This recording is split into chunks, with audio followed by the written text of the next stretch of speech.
गुरुर्ब्रह्मा गुरुर्विष्णु गुरुरेव महेश्वरः गुरु साक्षात् परब्रह्म तस्मै శ్రీ గురవే నమః. పరమద్భక్తులారా, అవస్థా వైశాల్యము.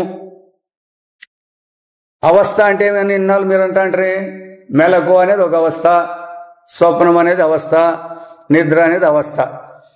అవునా? మెలకువ అవస్థ అన్నప్పుడు ఏమేమి దాంట్లో ఉంటాయి అని తెలుసుకోండి. అలా మెలకువ అనే దాంట్లో ఏమేమి ఉంటాయి, స్వప్నం అనే దాంట్లో ఏమేమి అంతర్గతంగా ఉంటాయి, నిద్ర అంటే ఏమేమి ఉంటుంది. మూడు దానికి అవస్థ అనే పేరేం పెట్టినారు. ఆ అవస్థ అనే దానికి కూడా మళ్ళీ విచారం వస్తుంది. ఇప్పటికి దాంట్లో అదేం వీడు ఇప్పుడు లక్షణాలు చెప్తుంటారు, తర్వాత అవస్థ అనగా ఏమైనా మళ్ళీ దాంట్లో వేరే వచ్చేస్తుంది ఆ పాయింట్. అవస్థల వ్యాపకత్వం నెరుగుటయే అవస్థత విచార మార్గమున ప్రథమ లక్షణము. వ్యాపకము ఎప్పుడో కుండ యొక్క వ్యాపకం ఏమే, కుండ యొక్క వ్యాపకము మన్ను. కాబట్టి కుండ అని తెలుస్తానే దానికి ఏమేమి వ్యాపకం ఉంటుందో తెలుసుకుంటే, మన్ను అని తెలుసుకుంటే కుండ అనేది లేదని సులభంగా బోధపడుతుంది. ఇట్లా ఈ అవస్థ అనేది కూడా ఏమి అనేది మనకు పూర్తి సులభంగా అర్థమైంటే దీని సమాచారం ఏమని, అప్పుడు ఈ మెలకు అవస్థకి ఎంత విలువ ఇచ్చేది మనకు బోధపడుతుంది. అదే తెలియకపోతే, దాని వ్యాపకత్వం తెలియకపోతే ఎంత ఉండదు ఏం కథ అనేది ఎప్పుడు మనకు బోధపడేదని తెలుస్తుంది అది. కాబట్టి ఈ వ్యాపకత్వం అనేది చాలా ముఖ్యమైన విషయం అన్నమాట. ఇది తెలిస్తే సగము ఇది తెలిసినట్లే మనకి. అవస్థలను చూచి విచారించుటే అనగా ఆ అవస్థలందు తోచునందరినీ క్రోడీకరించి తన జ్ఞానమునకు విషయముగా చేసుకుని విచారించుటే అని గ్రహింపవలేను. ఈ అవస్థలో మీకేమేమి కనపడుతుంది అని పాడినట్లయితే దాన్నంతా కూడా తన జ్ఞానమునకు విషయముగా చేసుకొని, ఇప్పుడు తన జ్ఞానం అంటే ఏమి, అనుభవం. ఉపాధి జ్ఞానాన్ని చేసుకుంటే కుదరదు. ఇక్కడ ఉపాధి జ్ఞానం అంటే వృత్తి జ్ఞానాలు, ఇవన్నీ దీన్ని చేసుకోమని చూసుకోకూడదు. విషయముగా చేసుకోవాలి దాన్నంతా. అవస్థలోని విషయాన్ని అని విషయం అయిపోవాలి నీకే అని గ్రహింపలేను. ఆ అవిచార దృష్టి గల వారికి ఈ విధానము మిక్కిలి కష్టం. అందుకే మొట్టమొదట ఆ అనుభవ దృష్టి చెప్పుకోకుండా పోతే చాలా కష్టం వేదాంతం వినేదానికి. ఎందుకంటే అవస్థ వైశాల్యమే తెలియదు. మనమే కాదు, చెప్తే కదా ఇంతకుముందు మల్రెడ్డి పోయి ఆ గంజికుంటలో చెప్పేసినాడు.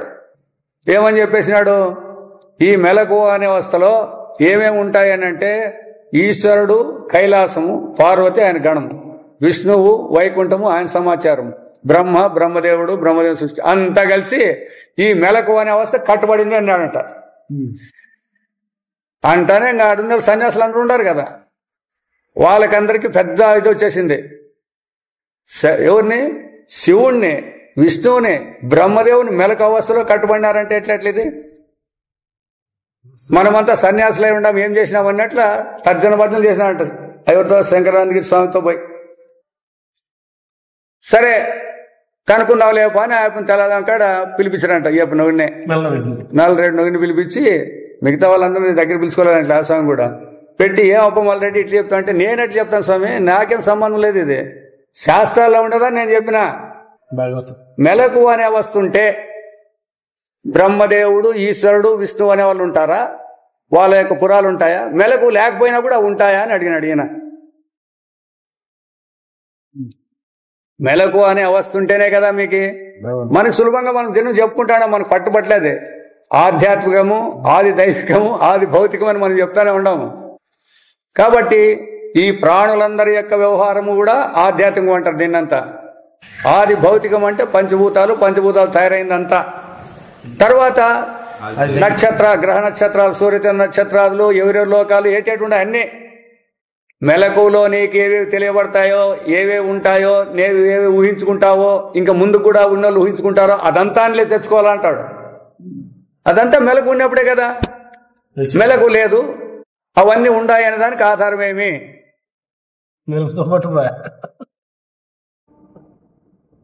మెలకు లేదు, నీకు మెలకు లేదు, బ్రహ్మ ఉండాడని నీకేమైనా జ్ఞానం ఉందే? ఈశ్వరుడు ఉండడానికి జ్ఞానం ఉందే? లేదా పంచభూతాలు, లేదా నా దేహం ఉందనే జ్ఞానం ఉందే? ఏమి లేవు కదా. మరి మెలకు కట్టుబడినాయా లేదా? ఇవన్నీ మెలకు ఉంటే ఇవన్నీ ఉంటాయి, మెలకు లేకపోతే ఇవన్నీ ఉండవు. ఈ మాట చెప్తే ఒప్పుకుంటారా మిగతా ఏడన్నా పోయి? భగవద్గీతలో వచ్చింది కదా ఏమని? ఇవన్నీ నీలో ఉన్నాయని చెప్పేసి చెప్తుంది. నీలో ఉన్నాయని చెప్పినాడు, మెలకులో ఉన్నాయని చెప్పాలి కదా. ఇప్పుడు అవస్థను విచారం చేస్తాం మనం. అదంతా తను విడిచేది లేదనేది అది వేరే మాట. ఆటికొస్తాలకే. కాబట్టి ఇప్పుడు ఈ మెలకు అనే అవస్థలో కట్టుబడినాయా లేదా? మరి స్వప్నం వస్తే స్వప్నావస్థలో ఉండేటువంటి ఆధ్యాత్మికము ఆధ్యాత్మికము అది అంతా ఉంటుంది. నిద్రకు పోతే ఇవేవి దీని సమాచారాలు ఏవీ లేవు అని ఉన్నాయా లేదా ఇవి? మరి ఇవి మీరు ఎట్లా కనుక్కుంటారు? నెలకు లేనప్పుడు ఇవన్నీ లేవు అనేది దేంతో గుర్తించాల్సి వస్తుంది? అందుకే ఆ పాయింట్ మాత్రం మర్చిపోద్దండి అని చెప్పేది. దానికే అనుభవంతో అనద్దండి, అనుభవమై అనండి, అనుభవమై అనండి. అనుభవమై అనుభవంతో అంటే మళ్ళా వచ్చే రికార్డు ఎక్కడి నుంచి వచ్చే రాచనగౌడు అనుభవంతో కనుక్కుంటాడు అంటే మళ్ళీ మిగులుతాడు. అనుభవమై అంటే ఆ స్వరూపమైనాము అని అర్థం అంతే. అది బాగా గుర్తుపెట్టుకోండి. అలా అందుకే వాళ్ళు ఆ తోను తీరు దాని విభక్తులు కూడా వాడతారు. కరెక్ట్ గా చెప్పేటప్పుడు విభక్తులు కూడా వాడతారు వాళ్ళు. వలన తో అన్నప్పుడు నీవే ఉండాల్సి వస్తుంది. అట్లా కాకుండా అనుభవం అంటే స్వరూపమయ్యే చెప్తాంటాడు అని అర్థం వస్తుంది అనమాట. అట్లా అవిచార దృష్టి గల వారికి ఈ విధానం మిక్కిలి కష్టం. ఆ అవిచారం అంటే ఇట్లే, ఈ విచారం లేకోకుండా అవస్థలను విచారం చేసేటువంటి అనుభూతి దృష్టి లేకుండా పోతే కష్టంగానే ఉంటుందన్నమాట. ఎందుకంటే బ్రహ్మదేవుడు వీళ్ళంతా మెలకుకే కట్టుబడినారు. మేము మేలుకుంటూ ఉంటారు, మేము లేకపోతే పోతారా అనుకుంటారు వీళ్ళు. మీ మెలకు అని కాదు అది. మెలకు అంటే దాని అర్థమేమి? తన స్వరూపం యొక్క వ్యవహారం ఉంటుందాడ. సామాన్యంగా జనులు భావించినదేమనగా ఈ విశ్వం ఎప్పుడు ప్రారంభమయ్యేనో, ఈ జగత్తు ఎప్పుడు పుట్టిందో, ఎప్పుడు దీని ఎంత మగునో ఎవరికి తెలియదు. చెప్తారు ఎవరైనా సైంటిస్టులు? ఇప్పుడు అడిగితే ఏమపై జగత్ ఎప్పుడు పుట్టింది, ఎప్పుడు అంతమవుతుందంటే యా సైంటిస్ట్ కానీ ఎవరన్నా కానీ చెప్తారా? దీనిని చెప్పలేరు.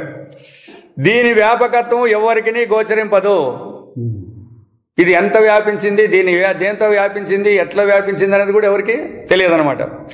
దీని క్రొత్త కొత్త పరిణామములు ఎట్టి భవిష్యద్వాది యొక్క బుద్ధికిని గోచరింపని విధమున, ఇంకా దీన్ని తెలుసుకున్నాక మళ్ళా కొంతమంది వాదించే వాళ్ళు వస్తారు భవిష్యత్తులో వచ్చే వాళ్ళకి కూడా. ఇప్పుడు మనం కొంత కనిపెట్టినారు, మళ్ళీ కొంత కనిపెట్టే వాళ్ళు కొత్త కొత్త కనిపెడతాను చూడట్లా. భవిష్యద్వాది యొక్క బుద్ధికిని గోచరింపిన విధమున అతివేగంగా జరుగుతున్నాయి ఈ జగత్లో వ్యవహారం అంతా కూడా. మనం 50 ఏళ్ల కిందటికి ఇప్పటికీ ఎంతో మార్పు, ఎన్నో విషయాలు తెలుసుకుంటా వచ్చినాం.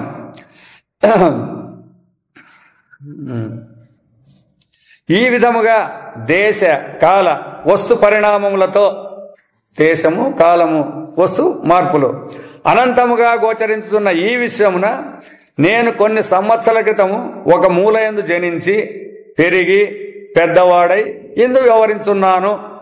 ఇదే మనం అందరం అనుకునే మాట ఇది. దీంట్లో ఏం అనుమానం లేదు, ఎవరికి కూడా సందేహం లేదు. వ్యవహరిస్తూ అందరూ అనుకుంటాం.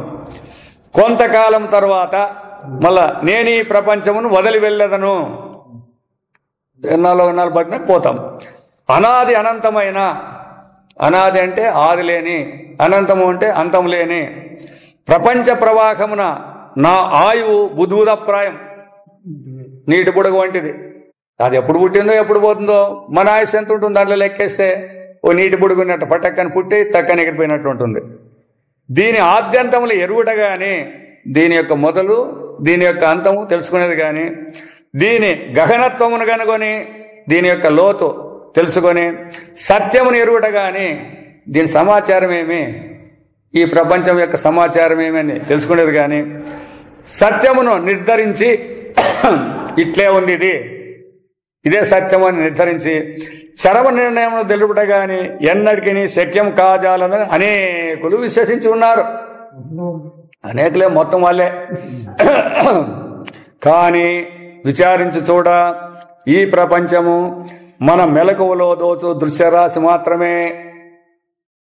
మీరు ఎంతసేపు అన్నా పొగడండి, ఎన్నేళ్ళన్నా చెప్పండి, ఎంతసేపు చెప్పినా ఇదంతా కూడా మెలకు అనే దృశ్యంలో కనపడేదే.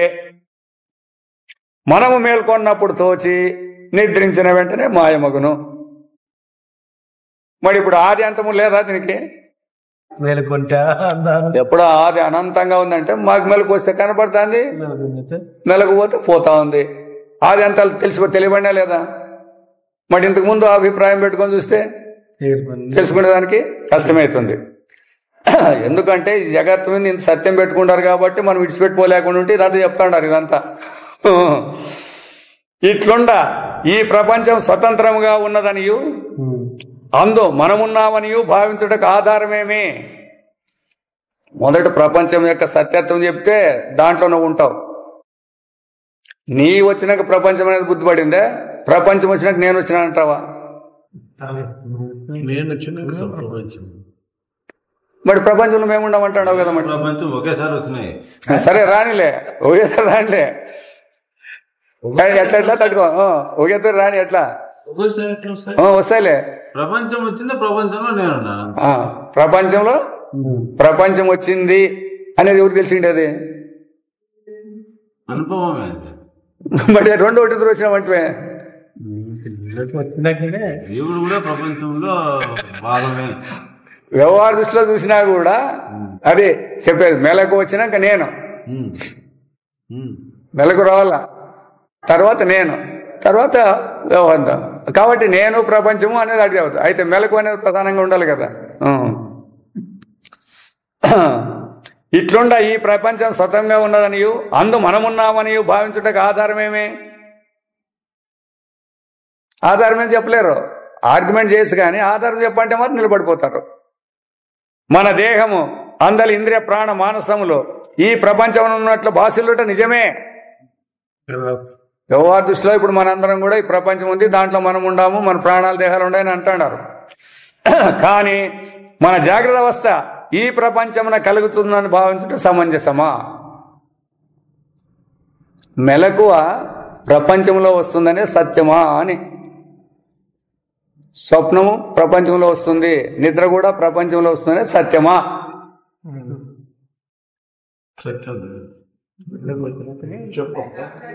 ఎందుకంటే బాగా క్లియర్గా తెలుసుకోండి, పెద్ద ఇదేం పొరపాటు కాదు.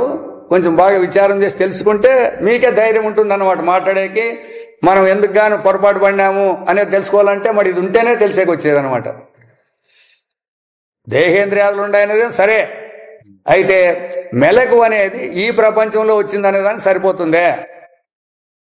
మెలకువలో ప్రపంచం ఉందనేది ఇంతకుముందు ఒప్పుకుంటారు.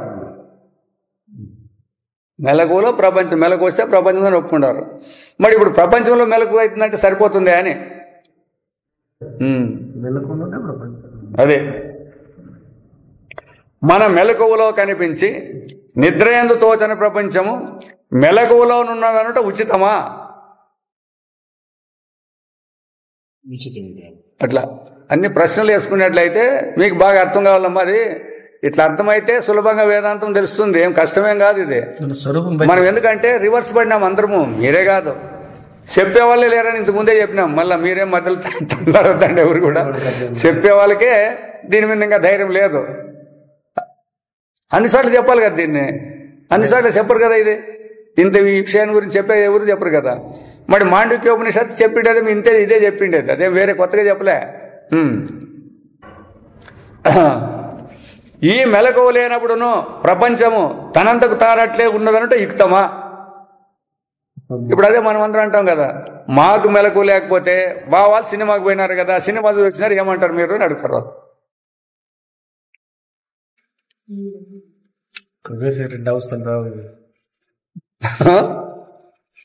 మిల్లు పోయిన వాళ్ళు ఎక్కడైనా పోన్లే, ఇంకా రాత్రిపూట్ల డ్యూటీ చేసే వాళ్ళందరూ కూడా మేము నిద్రపోతే వాళ్ళందరికీ పోతాడారా లేదా? వాళ్ళంతా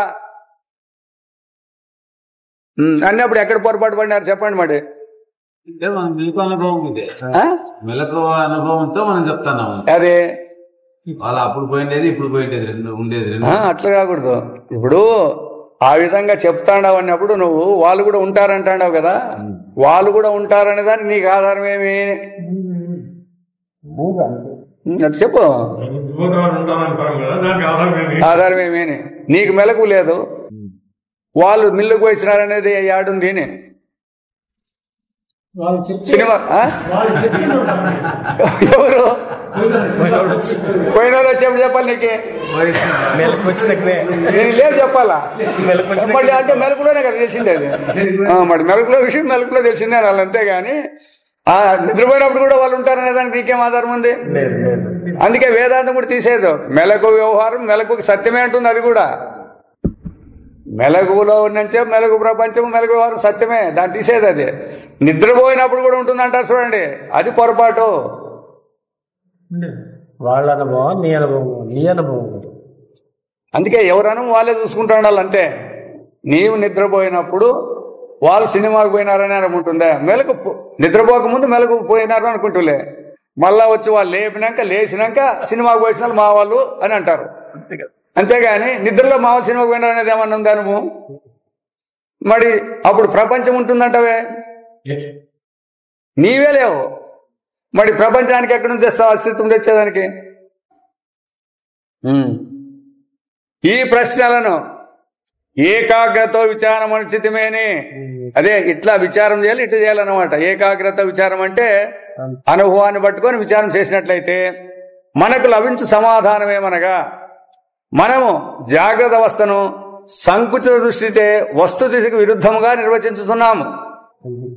ఆ మెలకువ దాని యొక్క స్థితే వేరే, ఆధ్యాత్మిక ఆదాయం ఉంది. మీరేం చేసినారు? ప్రపంచంలో పుడుతుందని ప్రపంచంలోకి ఇరికిచ్చినారు.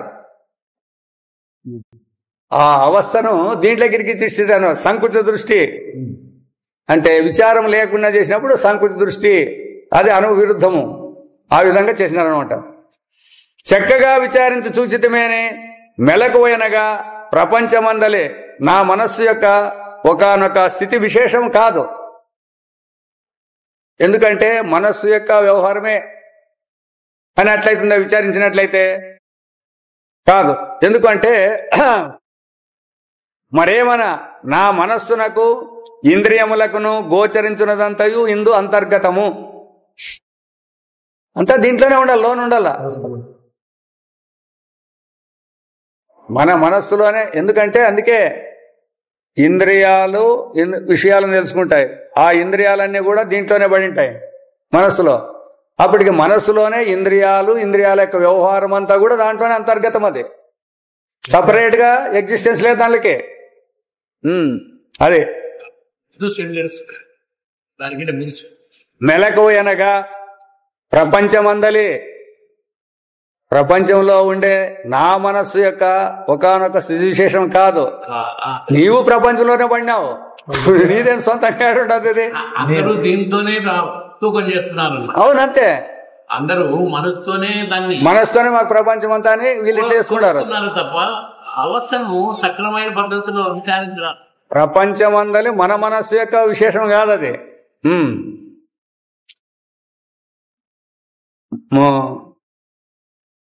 మానవులు, ప్రాణులు, సూర్యుడు, చంద్రుడు, దేవతలు, భూత ప్రేతాదులు, కావ్య కాదంబర్లందలి లేక పిచ్చివారి మనస్సున కల్పితమైన ప్రపంచమందలి కల్పిత మానవులు, ప్రాణులు, దాని వాళ్ళతో పిక్చర్లో కూడా వచ్చిన వస్తువులు, ఇంతేగాక వీనితో పాటు మన శరీర ప్రాణ మనోబుద్ధి అహంకారములు ఈ అవస్థ అంతర్గతాలు. ఇట్లా వేసుకోవాలి. ఇప్పుడు మెలకుని చూసినాను అంటే ఏం చూసినావు నువ్వు? విడిచిపెడతాడు. మెలకుని చూసినాను అంటే అందరూ మాట్లాడతారు. మెలకుని చూసాక నీకు అధికారం ఉందే? మెలకులో నీవున్నావు దానికి ఆటి వరకు. అది ఏది ఇప్పుడు జీవత్వాన్ని గురించి ఇప్పుడు చేసుకుంటాది అన్ని మనము ఈ జీవంతోనే ఊహించుకుంటాం. అన్ని ఇంతకుముందు అవన్నీ వీడిని బతికాడు తప్ప అంటే ఇంత దీంట్లో అవస్థలో పడినాడు. వాడు నాకు మెలకు వచ్చిందంటే ఎట్లా? ఇది అవస్థా దృష్టి యొక్క వ్యాపకత్వము. ఎంత గొప్పగా ఉంది ఇది. మెలకువ మెలకువ అంటే సులభంగా ఎంతగా ఉన్నట్లు చెప్పేసి మెలకువ, స్వప్నము, నిద్ర అయితే ఆ మెలకువ యొక్క వ్యాపకత్వం తెలిస్తే అప్పుడు ఆ అవస్థ ప్రభావం ఏమి అన్నప్పుడు దాని యొక్క లక్షణం బయటపడితే అప్పుడు మన ఆత్మ మనకు బయటకు వస్తాడు. అంతవరకు వచ్చేయలేదు. మన స్వరూపం బయటపడరాదు. దీనిని గమనించుటే అవస్థాతరం యొక్క మొదటి ముఖ్య లక్షణము. అంటే అవస్థ వైశాల్యం అనగానే ఇంత దూరం పోలే మనం. మెలకువ అని ఊరినే మేము మేలుకుంటానే ఇదంతా కనపడింది, అందులో ఈ ప్రపంచంలో ఉన్నటువంటి నాకే మెలకు వచ్చింది, ఇవన్నీ పెట్టుకుంటారు మీరు. ఇవన్నీ కాదు, మెలకు వచ్చినాకనే నీవు నీ ప్రపంచము నీ విశేషణాలు అన్నీ దాంట్లో పడినాయి అన్నమాట. అప్పటికి నీకు మెలకు అనేది నాకు తెలిసేకి రాదు. మరి అయినా చెప్తాడాను కదా అన్నప్పుడు మళ్ళీ నెక్స్ట్ వస్తుంది, దానికి అది వేరే ఎట్లా వస్తుంది అనేదానికి. అంతే. రెండవది, జాగ్రత్త స్వప్నముల యందు ప్రతి తమకు ప్రపంచము ఆయా అవస్థలకే కట్టుబడి ఉన్నది. ఇది మొదటి అర్థమైపోయిందంటే రెండో సులభంగా అర్థమవుతుంది. జాగ్రత్త ప్రపంచం యొక్క వ్యవస్థలో నీ భూమి, నీ ఇండ్లు, నీ భార్య, నీ పిల్లలంతా మెలకు వస్తే ఉంటారు, మెలకు లేకపోతే లేట్. నీతో పాటు స్వప్నం వచ్చింది, అక్కడ నేను ఒకడు బయలుదేరినాడు, అక్కడ వాడిని నేను వాని యొక్క ఆస్తిపాస్తులు వాని వ్యవహారం అంతా దాంట్లో ఉంటుంది.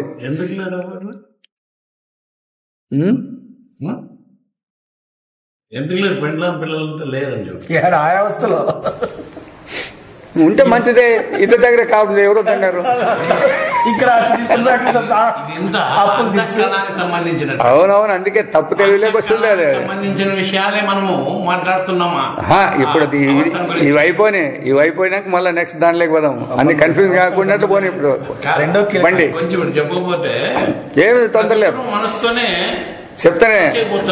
ఇప్పుడు చెప్తే కదా, ఈ మెలకు పోతానే ఈ నేను అనేవాడు కూడా పోయింటాడు కాబట్టి వీనికి ప్రపంచం అని కానీ వీని సంబంధం కానీ ఏమి ఉండదు. మెలకు వస్తుకి మెలకు ప్రపంచం కట్టుబడింది. అదేవిధంగా స్వప్నం వచ్చినప్పుడు స్వప్నంలో కూడా ఒక నేను అనేవాడు బయలుదేరుతాడు. వాడు కూడా ఆ స్వప్నం చెప్పుంటాడు. ఆ స్వప్నం పోతానే వానితో పాటు వాడు వాని ప్రపంచం అంతా కూడా పోతుంది. కాబట్టి ఆ ప్రపంచం దానికి కట్టుబడి ఉంటుంది, ఈ ప్రపంచం దీనికి కట్టుబడి ఉంటుంది. ఇప్పుడు మీరు స్వప్నాన్ని కల్లా అని అంటే చూడండి, ఏ ఆధారంతో అంటారు? ఇప్పుడు అది వచ్చిపోయినా ఇది వచ్చిపోయింది. ఇంతకు ముందు దీన్ని సత్యం అనేది, ఇప్పుడు దాన్ని అబద్ధం అని చూడండి. అబద్ధం అనే దానికి మనకేం ఆధారాలు ఉన్నాయి? నీవు చూసింటాను, నువ్వు అనిపించింటే అలా ఉందా? నీకు ఆధారమే లేదు. అనుభవమే ఆధారం. అదే సరే, మళ్ళీ నెక్స్ట్ వచ్చేదని చెప్తే కదా. ఇప్పటికీ ఎక్కడ మనం పొరపాటు పడతాడాము అనే దానికి చెప్తాండే శాస్త్రం ఇది. రైట్. జాగ్రత్త అవస్థ యొక్క ఈ వ్యాపత్తను గుర్తించిన వెంటనే, ఎప్పుడైతే జాగ్రత్త అవస్థ అంటానే మన అవిచార స్వభావ దృష్టి తలకిందులగును. ఇంతవరకు వ్యవహారంలో మనం ఏమనుకోంటమో, నేను ప్రపంచంలో పుట్టేవాడు, పెరిగేవాడు, సచ్చేవాడని, ప్రపంచంలోనే అవస్థలు వచ్చిపోతాడని ఏంటి పెట్టుకుంటారో, ఇవన్నీ కూడా క్యాన్సిల్ అవుతాయా లేదా? ఇప్పుడు ఉండాయి అట్లే. ఇంకా ఈ విచార దృష్టి మీకు తెలిసినప్పుడు ఆ పూర్వ విచార దృష్టి అది అట్లే మిలుగుతుందే, నాశనం అయిపోతుందే. తప్పు తెలివి అనేది పోతుంది. ఇప్పుడు ఎందుకు? ఇప్పుడు అనుభవంతోనే విచారిస్తాడు. మనమే వేరే కొత్తగా ఏం మాట్లాడడం లేదు ఇక్కడ. ఏందన్నా చేసుకొని రాడప్ప, మీరు చేసుకొని వచ్చినాక దీన్ని చెప్దామనే క్వశ్చన్ లేదు. అందరికీ ఉంది ఈ దృష్టి. అయితే ఆ దృష్టిని ఉపయోగించేదే ఇప్పుడు శాస్త్రం మనకు చెప్తాండేదన్నమాట. దాన్ని జాగ్రత్త ప్రపంచమునందు కలుగునను భ్రాంతిని వీడి, జాగ్రత్త ప్రపంచమునందు కలుగునను భ్రాంతిని వీడి.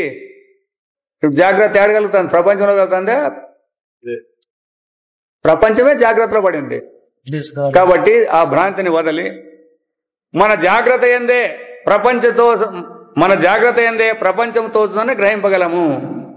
మెలకువలోనే ప్రపంచం కనపడుతుందంటాం కానీ ప్రపంచంలో మెలకు వచ్చిందనేది తీసేయాల్సి వస్తుంది. ఇప్పుడు మన స్వప్నముల యందు తోచు ప్రపంచంలో ఆయా స్వప్నమునకే కట్టుబడిండుట సర్వ అనుభవ సమ్మతము. దాన్ని ఎవరు గురువు అని చెప్పలేదు, అది మీరే అంటారు. ఏమయ్యా స్వప్నంలో ఉంటే మీ ఇల్లు బంగారంతా ఏమి ఉండదే అంటే ఏమంటారు? అది ఉన్నని చెప్పు ఉంటే అది పోతాను పాయ్, మరి ఇది మాత్రం ఇది ఉన్నని చెప్పు ఉండి ఇది పోతాను పాయ్ అని ఎందుకని లేడు అని సత్యంతో బుద్ధి ఇచ్చిన ఇది వచ్చి అవస్థే, ఇది వచ్చిపోయిందే, అది వచ్చిపోయిందే. మీకే ఈ రెండు అనుభవాలు కూడా మీ దగ్గరే ఉన్నాయి, వేరే లేకుండా పోలేదు. అయితే ఆ విచారం చేసే సమకాలంలో ఎట్ట జరుగుతుంది అనే పాయింట్ మనకు తెలిసిండలేదు. ఇంతే. ఆ రెండు కూడా నీ అనుభవాలే. జాగ్రత్త ప్రపంచం వచ్చిపోయిండేది నీ అనుభవంలోనే ఉంది, స్వప్న ప్రపంచం వచ్చిండేది నీ అనుభవంలో ఉంది. అయితే ఏ నేనులో అనేది మాత్రం మీకు తెలియకోకుండా ఈ నేనులోనే అనేది పెట్టుకుంటాం మనం. జాగ్రత్తలో ఉండే జీవుని. అవునా? ఎందుకంటే జాగ్రత్త నేననేవాడు జాగ్రత్త పోతానే ఇంక ఏడాడ ఉండడు కాబట్టి స్వప్నం లేక ఇడు పోలేదు అనే ధైర్యం ఉండాలి కదా. స్వప్నాన్ని నేను చూసినానే ఆధారం ఏడ ఉండదు మరి మీకే,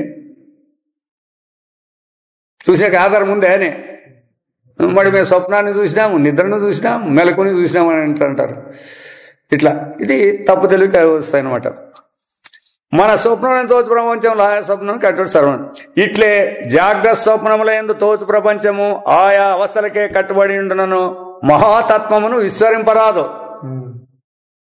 మహాతత్వం అంటే అదే అనుభవాన్ని మర్చిపోతాండి అని దానికే తెలిసిండేది, ఈ ఉపాధులకు కాదు తెలిసిండేది అదే. ఇది రెండవ ముఖ్య లక్షణము. దీంట్లో ప్రపంచము అవస్థాబద్ధమైన విషయం అనేక సార్లు విన్నప్పటికీ ఇట్లా మనము వింటాము, ఇప్పుడు వినిపోతాము. మెలకు వస్తే వస్తుంది, మెలకపోతే పోతుంది అని విన్నప్పటికీ కూడా మనలో అనేక మందికి చక్కగా బోధపడదు. ఇందుకు వ్యతిరేకముగా ప్రపంచమే సర్వావస్థలకు ఆధారమని భావించేవారే అధిక సంఖ్యాకులు ఉన్నారు. ఎందుకంటే వాళ్ళు చెప్పేది ఒకటే మాట చెప్తారు, స్వప్నం అనేది ఇప్పుడు లేదు కదా అంటారు. వాళ్ళు ఇంతే ఎక్కువ మాట్లాడరు. వాళ్ళు కూడా అది ఉంటే ఇక్కడ ఉండాల్సింది కదా, అది లేదు కదా, అందువల్ల ఇది ఎప్పుడు ఉంటుంది అని అదేదో రోంచేపు వచ్చిపోయేదని లెక్కేసుకుంటారు అనమాట. ఆ రోంచేపు వచ్చిపోయిండేది అనేది కానీ అది దాన్ని నేను చూసినానేది కానీ సత్యమా అని అడిగితే మాట్లాడలేరు. మళ్ళీ నేను మేల్కొని ఉండని నిద్రించుచుండని ప్రపంచము తనంతకు తాను స్వతంత్రంగా ఉండును. అందరూ మాట్లాడే మాట, మేము నిద్రపోయినా మాకు స్వప్నం వచ్చినా ప్రపంచం మాత్రం అట్లే దాని మటుకు దాని పాటికి అది ఉండే ఉంటుంది. ఈ ప్రపంచమున నేనే గాక ఇతర మానవులు, పశుపక్షాదులు, జడ వస్తువులు మున్నగినవి కూడా కలవు. బాల్యము, యౌవనము, కౌమారము, వార్ధక్యమును అవస్థలేగాక జాగ్రత్త స్వప్న సుషుప్తులు అన్నప్పుడు అవస్థలు కూడా ఈ వస్తువందే ఒకటి తర్వాత ఒకటి నాకు కలుగుతున్నవి. మెలకు అయిపోతానే నిద్ర, నిద్ర అయిపోతానే స్వప్నం, స్వప్నం అయిపోతానే మెలకువ, లేకపోతే నిద్ర. ఒకటి అయినాక ఒకటి వస్తాడాయి అని అంటున్నారు. ఇట్లా ఈ విధముగా మనలో ప్రతి ఒక్కరు భావించినాము. ఇట్లా అనుకున్నారు. ఒకటి అయినాక ఒకటి రావాలంటే ఎట్లెట్ వస్తుంది అనేదాన్ని ఎప్పుడైనా చూసుకున్నాము మనం. మెలకు పోతానే నిద్ర వస్తుంది అని అంటాం అనుకో. మెలకు పోతానే నిద్ర వస్తుంది అంటే ఎట్లా కనుక్కుంటావు దాన్ని? అది ఎక్కడుండే, ఇది ఎక్కడ ఉండేది వద్దులే. మెలకు పోతానే మాకు నిద్ర వస్తుందప్ప అని అంటారులే. మెలకు పోతానే నేననేవాడు ఉంటాడా? మరి నిద్ర ఎవరికి రావాలి? ఇప్పుడు నిద్రపోతే కానీ స్వప్నం రాదు. నిద్రపోకోకుండా స్వప్నం ఎవరికి రావాలా? అయినా మనం పెట్టుకున్నాం ఇవన్నీ ఉండాయి. ఇంత విచారం చేయకపోయినా మాకేం వచ్చినట్లు ఉండాయప్ప. అది లాస్ట్ అందరూ అంటున్నారు కదా, ఒకరి కాదు ఇది. దేశంలో అందరూ అనే పనే. ఒకటి అయినా ఒకటి అవసరం వచ్చిపోతాడు అనేది అందరూ అనే మాట ఇది. కానీ నిరభిమాన దృష్టిచే పరిశీలించితమే అని ఈ జాగ్రత్త ఎందు అభిమానం పెట్టుకోకుండా నిరభిమానంగా అవస్థను ఎట్లా విచారించినామో, అవస్థా వైశాల్యాన్ని గుర్తించిన తర్వాత ఎట్లా చూసినట్లయితే ఈ భావన అసమీచీనమని బోధపడను, ఇది సరైంది కాదు అని బోధపడుతుంది అనమాట. ఎందుకనగా మొట్టమొదట ప్రపంచం అని దేనిని వ్యవహరించున్నామో, ప్రపంచం ప్రపంచం అంటే కదా, అది పూర్తిగా ప్రపంచమే కాదు. ఇప్పుడు చెప్పండి, ఏడు తట్టుకుంటారు జనం? తట్టుకుంటే వేదాంత మీనేచకు సాధ్యమవుతుందా దీన్ని? నిన్నాక అంటే పూర్తిగా ప్రపంచం కాదంటే నేను దాంట్లో కలుపుకోలేదని పూర్తిగా ప్రపంచం కాదని ఎందుకు అనాల్సి వచ్చింది కదా. అది చెప్పు, అది మొదటిది కానీ వస్తుంది అది నిదానంగా. నామరూపాలు మనం ప్రపంచం ప్రపంచం అంటున్నాం కదా, ప్రపంచం అంటే దాని స్వరూపం ఏమి? దృశ్యరాశి దృశ్యరాశి మొత్తం దృశ్యరాశి.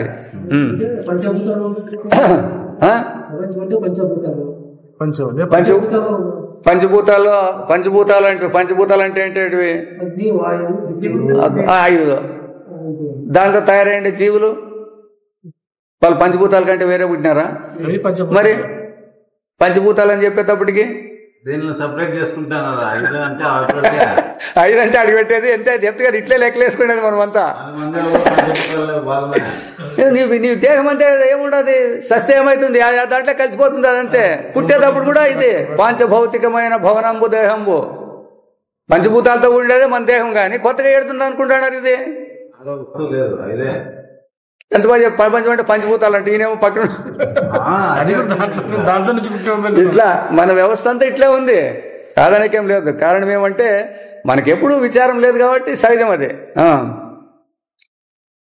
అది పూర్తిగా అయ్యది ఇంద్రియములకు గోచరముకు భాగం మాత్రమే. రూపము కంటికి కనపడుతుంది, శబ్దం చెవి కనపడుతుంది. ఈ 5 దానికి కనపడుతున్నాయి. మరి ప్రపంచం అంటే ఏమి? 5 విషయాలే. 5 ఇంద్రియాలకు 5 విషయాలేవి. స్వతంత్రంగా ఉందంటే ఎట్లెట్లుండేది అది? ఇంద్రియాలకి విషయమైన ప్రపంచం అనేది స్వతంత్రంగా ఉందంటే ఇంద్రియాలకు విషయం అయిపోయినాయి. అయితే ఇంద్రియములను ఎట్లా అనుభవిస్తున్నాము అది మళ్ళా నెక్స్ట్. అవి మనసు మనసు ఎట్లా పోతే అట్లా నీవెట్లా అనిపిస్తాడావు అని చెప్పు. రాని ముందుకు వస్తుంది, ఇంకా రొంతున్నాయి ముందుకు రాని.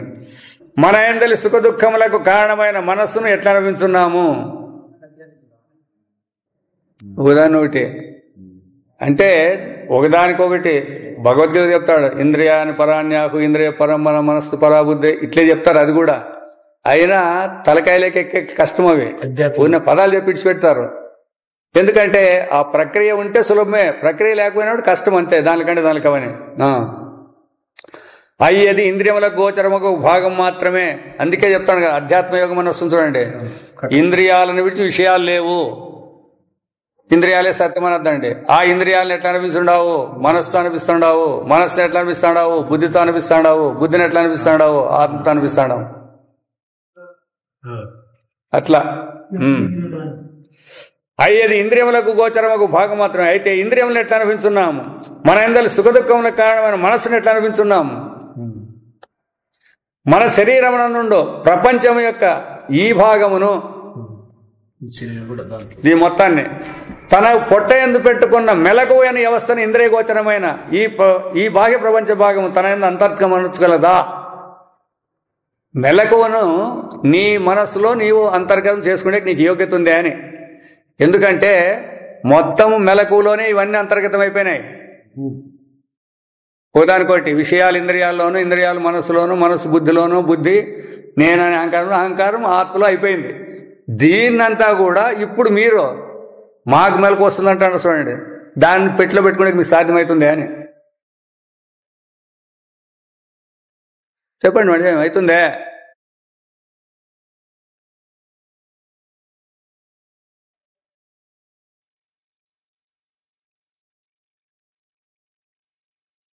ఎన్నటికీ శక్యం కాదు. ఇట్లే స్వప్న సుషుప్తులను మనము ఈ మెలకు యందలి ఇంద్రియములచే ఎన్నటికీ చూడజాలము. స్వప్నాన్ని గాని జాగ్రత్తను గాని ఏ మన యొక్క కంటితో గాని లేదా బుద్ధితో గాని మనసుతో గాని వేరే ఏమిటో తెలుసుకునే సాధ్యం కాదు. అందుకే అనుభవంతో తెలుసుకోవాలనే పదమే ఇటుకు వచ్చేది. ఇదంతా ఎంతసేపు విన్నా కూడా అదే గుర్తుపెట్టుకోండి. అనుభవం ఈ విధంగా ఉండుట వలన ఎట్లుంది? ఇవి మనం తెలుసుకునే సాధ్యం కాదనే అనుభవం ఇట్లుండుట వలన ఈ రెండవస్థలు ఈ ప్రపంచమున సంభవించుచున్నావని భావించుట న్యాయం కాదు. ప్రపంచంలోనే మెలకువ వస్తుంది, స్వప్నం వస్తుంది, నిద్ర వస్తుంది చెప్తాడు చూడండి. సాధ్యమేనా? ఇవి అవస్థల్లో తీసుకోవాలి, సంబంధమే. స్వప్నంలో స్వప్న ప్రపంచం వస్తుంది, మెలకువలో మెలకు ప్రపంచం. అట్లా తప్పుడు మీరేమి ఒకే ప్రపంచంలో మీరుండే ప్రపంచంలోని రెండు వచ్చిపోతాడంటే ఎట్లా సంభవం అవుతాయి? కాదు. ప్రతి స్వప్నమునందును ఒక ప్రత్యేక దృశ్య రాశి మనకు కనిపించున్నది. ఆ స్వప్నానికి అది వేరువేరుగా కనపడుతుంది. ఆ ప్రపంచము ఈ జాగ్రత్త ప్రపంచమును గాని ఈ జాగ్రత్తను గాని తన యందు ఇమిడ్చుకొని మనం ఎప్పుడైనా భావించున్నామా? ఆ స్వప్నాలు వచ్చింది ఈ జాగ్రత్త ప్రపంచాన్ని అటు పెట్టుకుంటాదనేమన్నా మనకు అనుభవం ఉందే? ఇదే అదే అనుకుంటారు. ఇప్పుడున్న ప్రపంచం అప్పుడు అప్పుడు ఉంటుందనే. అప్పుడు ఈ ప్రపంచమే కనపడేది. ఈ ప్రపంచం కనపడుతుంది. పర్వాలేదు. ఎవరు నువ్వు ఊహించుకోకుండా నీ ఊహించేది ఊహించేదండి. ఆ మాట తీసుకొద్దండి. ఇప్పుడు ఇంకా మీరు మీ ఊహలు గీకలు కట్టి పెట్టండి. ఇక్కడ ముందు మాట్లాడేది నేర్చుకోండి. నీ ఊహించిన ధ్యానం అనేది కూడా కనపడతాయాడా అంటున్నాడు. అట్లనా? అదే ఊహించనివి. అదే రైట్. అట్లా ఏంటేటో నీకు సంబంధమే లేదు అది. ఎందుకంటే నువ్వే లేవు కాబట్టి నీకు సంబంధం వాడేంటికి వస్తాయిలే కానీ రావు. అట్లా అదే లేదు. మనకు ప్రతిదినము ఎన్నో వేరు స్వప్నములు కలుగుతున్నవి వస్తాయి. ఆ స్వప్నముల ప్రపంచం ఏదేని ఒకటి ఆయా స్వప్నం లేని అప్పుడు ఎచ్చటేని ఉండవచ్చునని మనం ఎప్పుడైనాను భావించేదమా? మరి మెలకును మాత్రం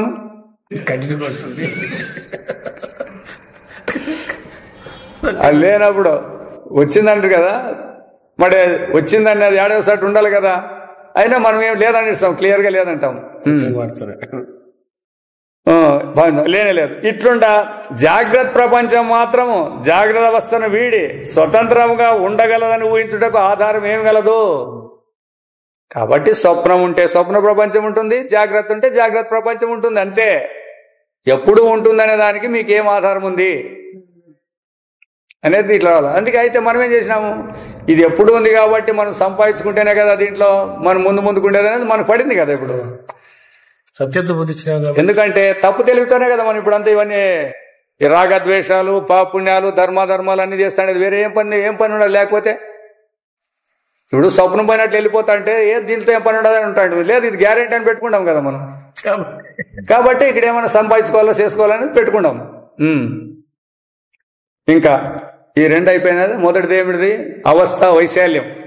అవస్థ అంటేనే మొత్తం యొక్క ఆధ్యాత్మికము ఆదిభౌతిక ఇంత గుర్తుపెట్టుకుంటే సరిపోతుంది. దాంట్లోనే ఇంకా కాలాలు దేశాలు అన్నీ వేసుకోండి, అది సరిపోతుంది. తర్వాత ఏ ప్రపంచము ఆయా అవస్థకే కట్టుబడి ఉంటుంది, ఒకదానికొకటి సంబంధం లేదు. జాగ్రత్త ప్రపంచంలో స్వప్న ప్రపంచం లేదు, స్వప్న ప్రపంచంలో జాగ్రత్త ప్రపంచము ఉండేదానికి లేదు. ఏ దానికి అదే కట్టుబడి ఉంటుంది. రెండు తీరు. ఓం అసతో మా సద్గమయ తమసో మా జ్యోతిర్గమయ మృత్యోర్మా అమృతంగమయ. ఓం సహనావతు సహనౌ భునక్తు సహ వీర్యం కరవావహై తేజస్వినావధీతమస్తు మా విద్విషావహై. ఓం పూర్ణమదః పూర్ణమిదం పూర్ణాత్ పూర్ణముదచ్యతే పూర్ణస్య పూర్ణమాదాయ పూర్ణమేవావశిష్యతే. ఓం శాంతి శాంతి శాంతి. ఇది కూడా